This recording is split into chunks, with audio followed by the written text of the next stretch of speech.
hearing Israel, Israel, but they don't know what actually transpired that led to Israel becoming an independent state.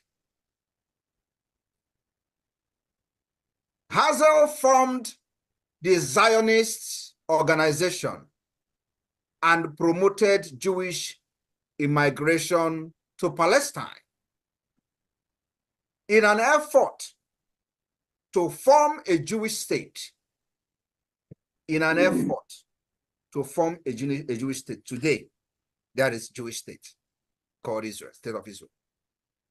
Due to his Zionist work, he is known in the Hebrew Kozeh, a visionary of the state. He is specifically mentioned even in the Declaration of Israel independence. This man was mentioned and is officially referred to as the spiritual father of the Jewish state. It is very important that our people, both especially the gullible ones, understand that your gullibility cannot stop the liberation of Biafra this year. Hazael was born in Pest, Kingdom of Hungary, to a prosperous Neolithic Jewish family. After a brief legal career in Vienna, he became the Paris correspondent of the Viennese newspaper. He confronted the anti-Semitic event in Vienna. I hope you understand what anti-Semitism means. He reached the conclusion that anti-Jewish sentiment would make Jewish assimilation impossible. This man single-handedly rose up, stood up, because of the anti-Jewish activities across the world. He stood up, one man. And in 1896, Hazael published the pamphlet, The Judenstaat, in which he elaborated his vision for a Jewish homeland. Because of the attack, the anti-Jewish anti-Semitism, he had a vision. His ideas attracted international attention and rapidly established Hazael as a major figure in the Jewish world. Are you thinking what I'm thinking? Are you seeing some similarity in what we are doing today, the kidnap of Mazi Nnamdi Kanu, and the rise of Simon Ekpa and the Biafra government in exile? In 1897, Hazael convened what we call the First Zionist Congress in Basel. First ever. My fellow Biafrans, do you see some similarity? In 2023, we had the first ever Biafra convention in Finland. First ever in the history of our freedom fighting. This man convened the first ever Zionist Congress in Basel, Switzerland. In Switzerland, and was elected the president of the Zionist organization. He began a series of diplomatic initiatives.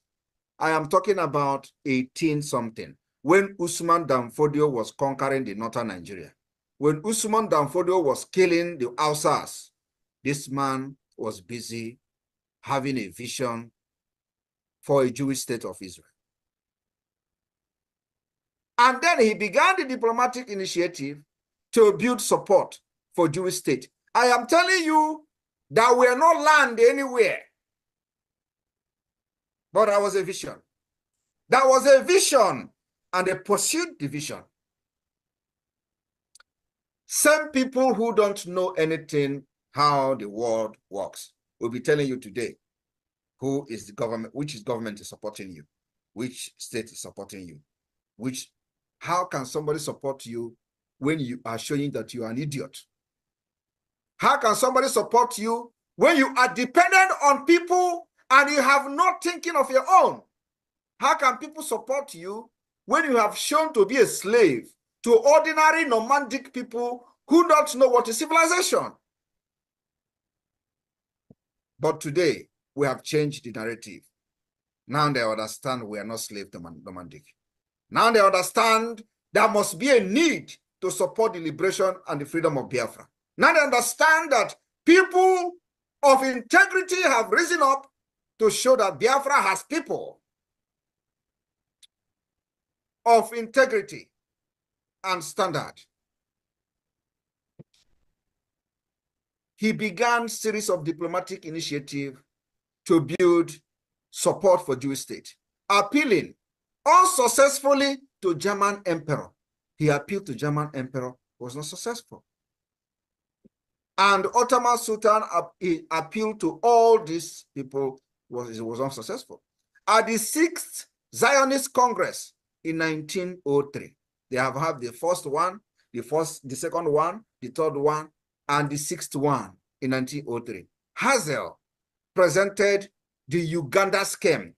He even went as far as trying to build the state of Jewish state in Uganda of today. Are you aware of that? Are you aware that Israel had a vision to establish a state in Uganda? Present-day Uganda.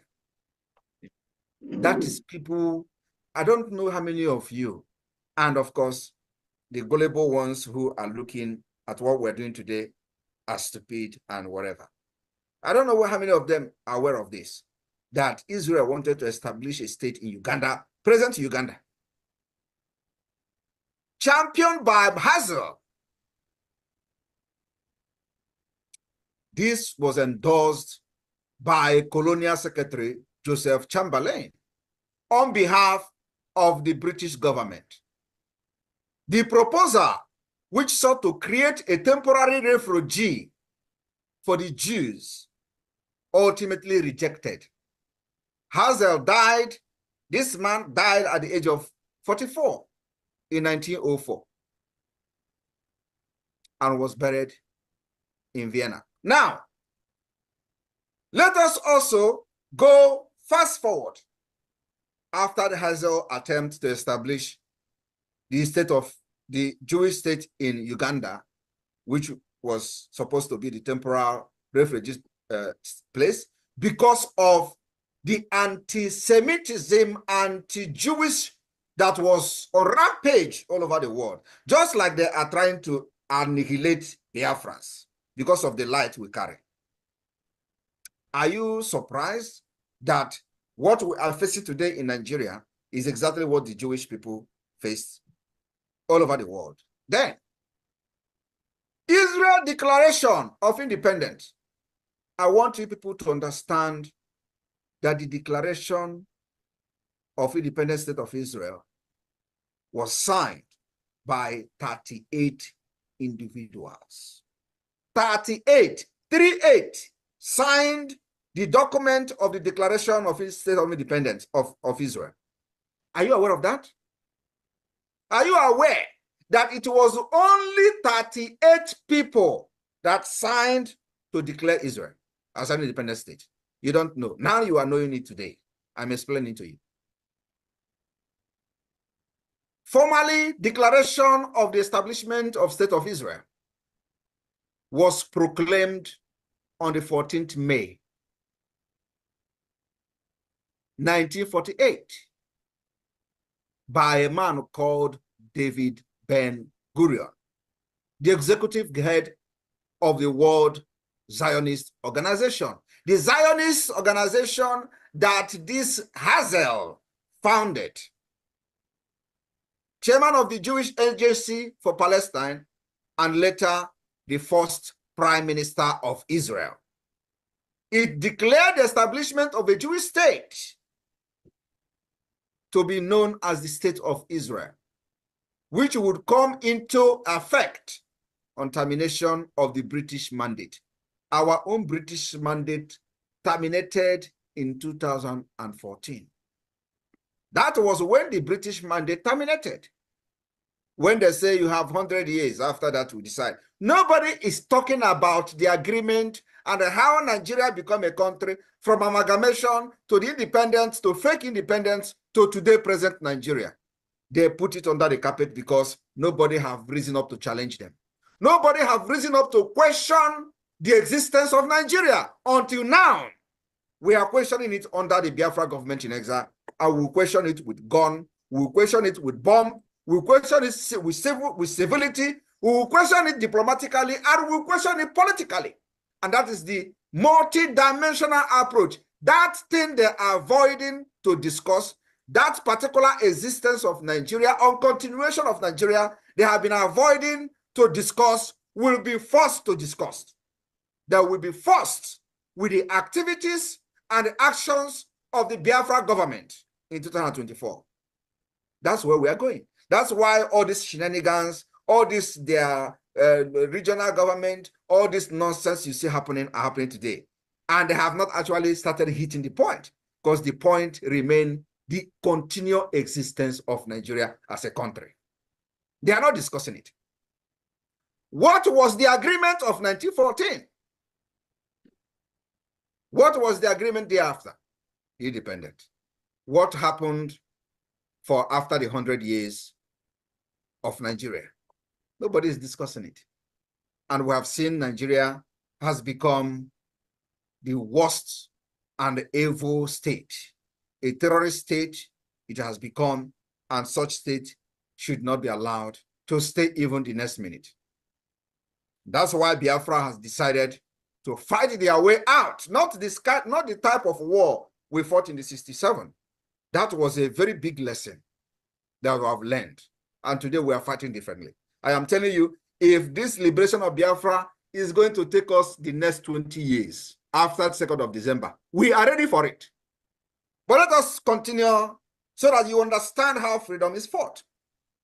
Because many of you who have been in this struggle for the past 20 years actually was following people who do not know what they are doing. And either they were being sabotaged, especially from Mazen Amdekano, who set up the indigenous people of Biafra, surrounded himself with criminals who were not actually fighting for freedom. Now, the event of the termination of the British mandate, Israel immediately wanted to declare their independence. Immediately that termination of the British mandate, on the same night, the event is celebrated annually, the declaration of Israel. Now, let me also inform you that the possibility of a Jewish homeland in Palestine had been a goal of the Zionist organization, the Zionists founded by Hazel, since the late 19th century.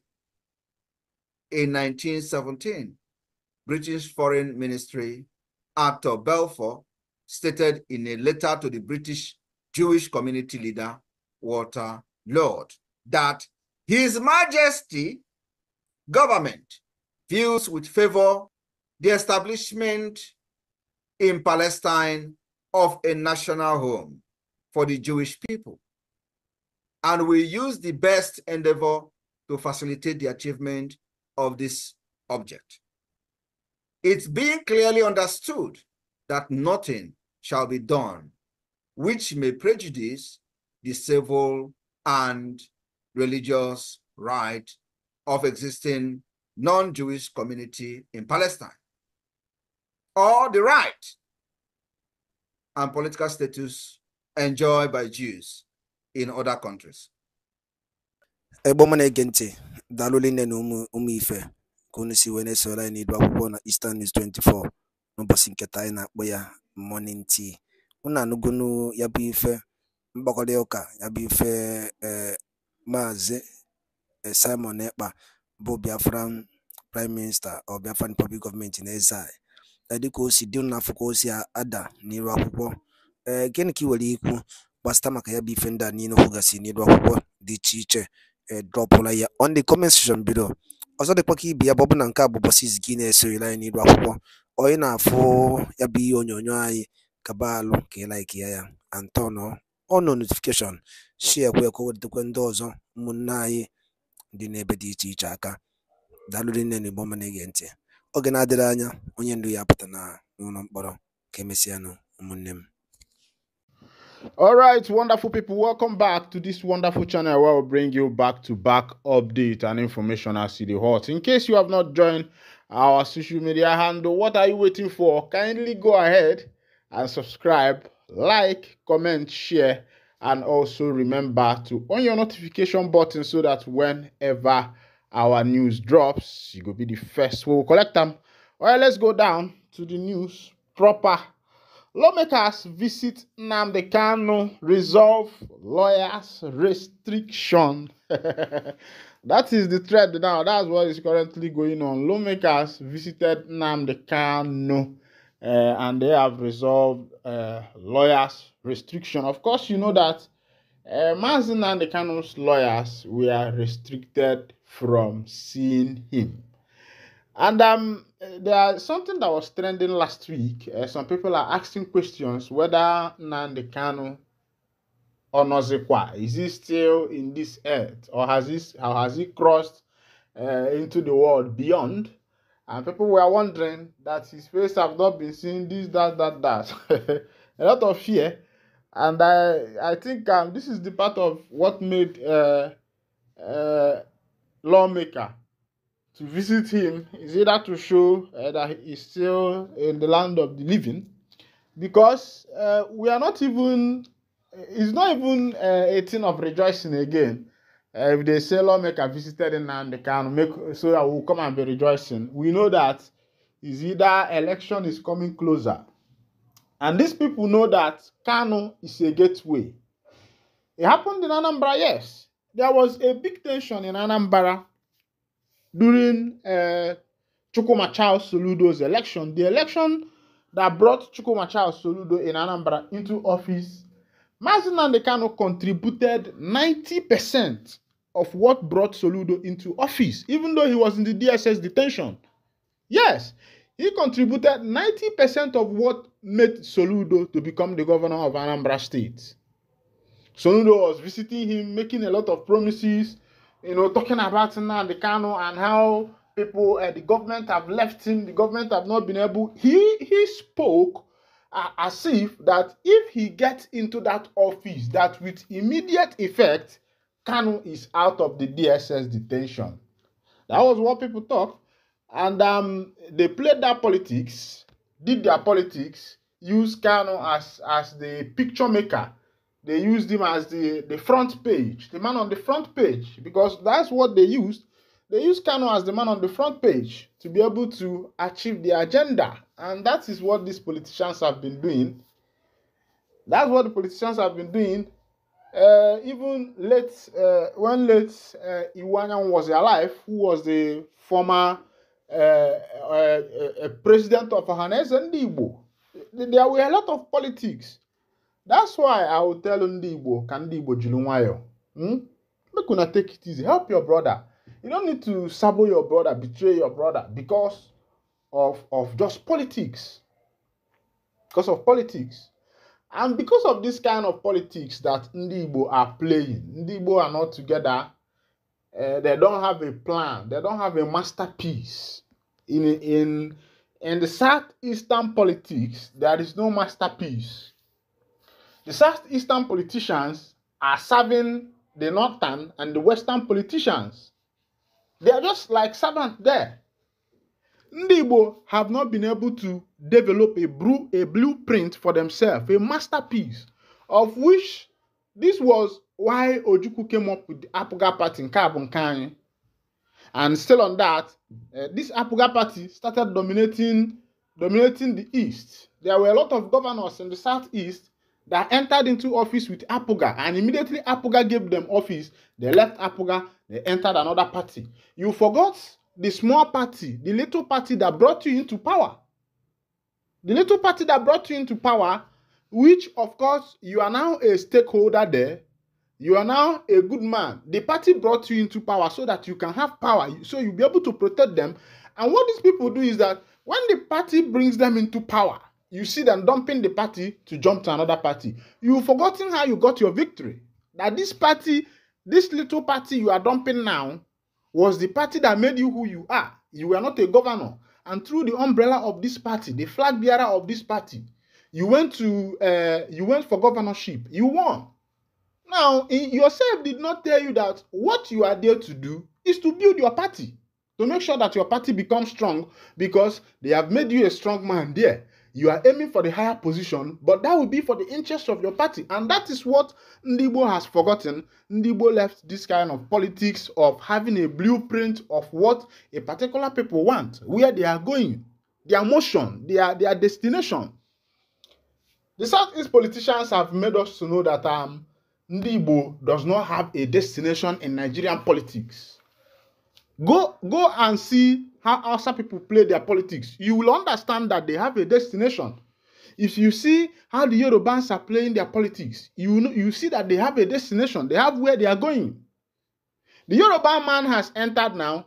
Other states are being created in the southwest, in the Yoruba land. They are creating their own states there. The west, new states are being added. How many has they added to Ndibo? Ndibo are not looking at some of all these things. What they are looking at is, let's go there, let's pack the money, let's share the money. They don't want to think about their people. Lagos State, the people in Lagos State are developing their state every day.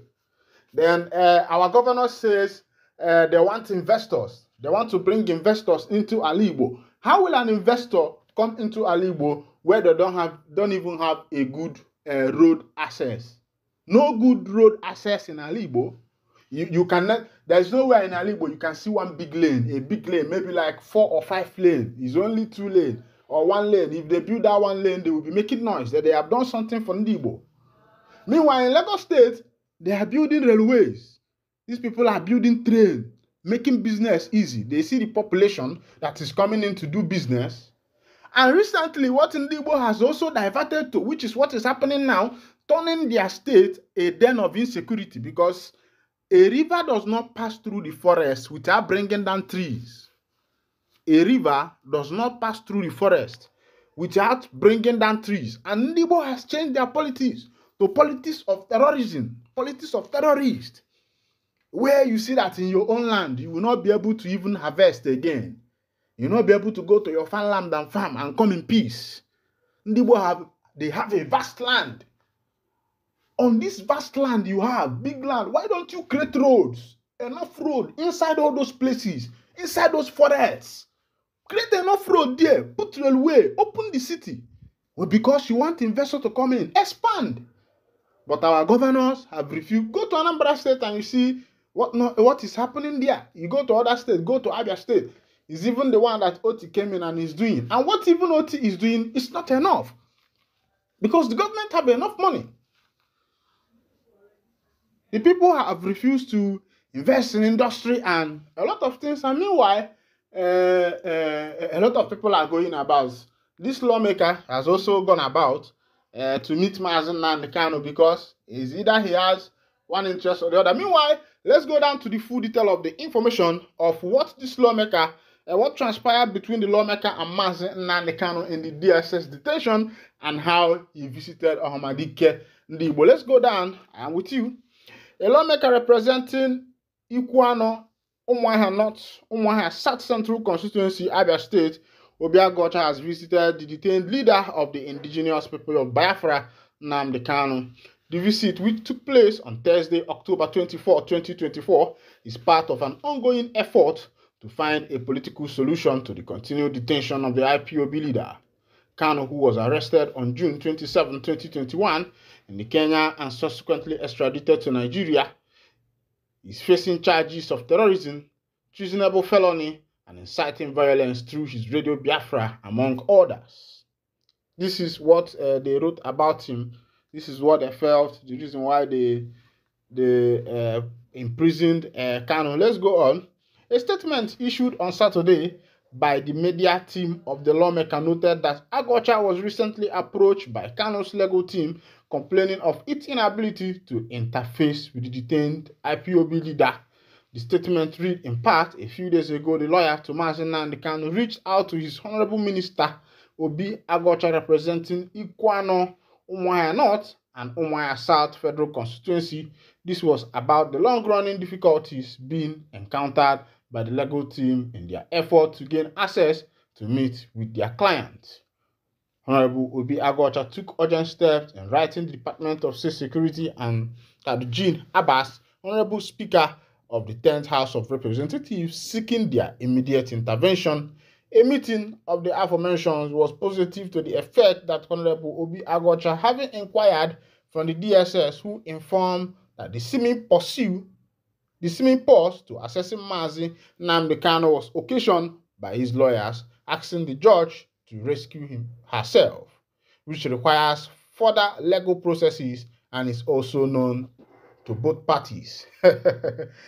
Obi Agocha had a physical audience with Nnamdi Kanu on Thursday, 24th of October 2024, in the company of an immediate family member, MS Isioma Stella Ikpo. Honorable Obi Agocha fully briefed Mazi Nnamdi Kanu about the circumstances during their meeting.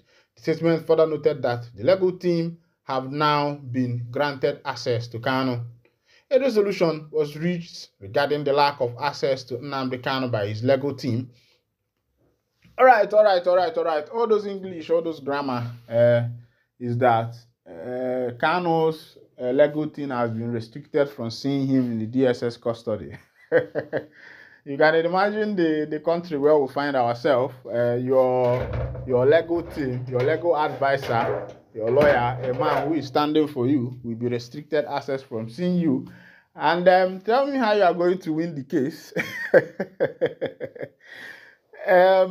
I think if every country, in a country that wants to heal, that wants to become better, first of all, the rule of law must rule first. But the rule of law must come first. And where there is rule of law, that is where even it's not even about being a Christian. It's not even about being a Muslim. It's about the people coming together to say we want to make ourselves to work. Because what happens in this country is that one person will come out and carry like 50 trillion alone, and you have looted other people. You loot the money that other people are supposed to use to survive. And when this money is being looted, another person will come into power and see that money has been looted. He will hunt the other person that looted the money, collect the money from the person, the much he can collect, and that is his settlement. He allows the person to go, and he himself will take that recovery for himself and still loot another one. That's the government we find ourselves. That's the government that is running the country, and that is why fuel is 125 naira, and if they are telling us that they will bring it down to 1,000, we are clapping for them. We are happy. Meanwhile, very soon we are heading to 2025, and 2025 budget will be read out to us, and we'll see the budget of 2025. We'll see all the works they have done with it. Because they promised us good road. Meanwhile, there is no good. Since they gave birth to me in Nigeria, every day the government comes and tells us, we need good road. That what they will tell us what they are bringing to us. Good road. This one. They tell us all these things, and at the end of everything, we see nothing. And since that time, the promise of each government that is coming in is giving us good road, electricity, and pipe-borne water. You could imagine in 2023, in this century, that they are still promising Nigeria pipe-borne water. They are still promising Nigerians good road. They are still promising Nigerians electricity. And even the power grid have fallen like 3 times this year. A power grid, a whole national power grid has fallen 3 times, and this will this will help you to see the management, how the management are doing their work. The power grid has fallen 4 times. Power grid.